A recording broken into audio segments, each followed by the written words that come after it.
Hey friends, today we are going to discuss about SDLC models, waterfall model, prototype model, incremental model, spiral model, V model.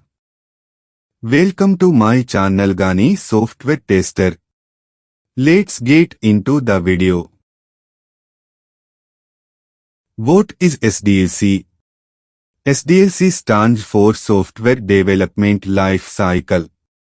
It is a process followed by software development teams to design, develop, and deliver high-quality software products. Some of the commonly used SDLC models include waterfall model, a linear sequential approach where each phase must be completed before moving on to the next. Prototype model.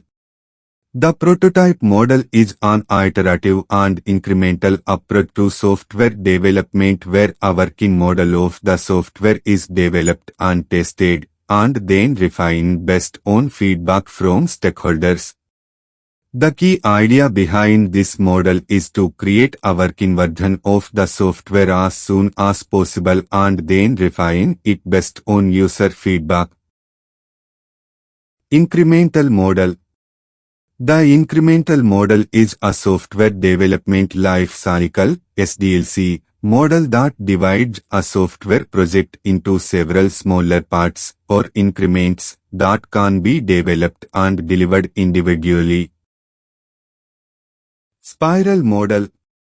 The spiral model is a software development life cycle (SDLC) model that is a combination of the iterative and incremental approaches.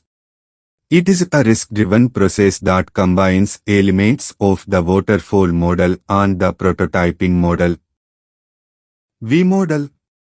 The V model is a software development life cycle (SDLC) model that is based on the waterfall model and uses a sequential and structured approach to software development. The V model represents the development process as a V-shaped flow, with each phase of development corresponding to a phase of testing.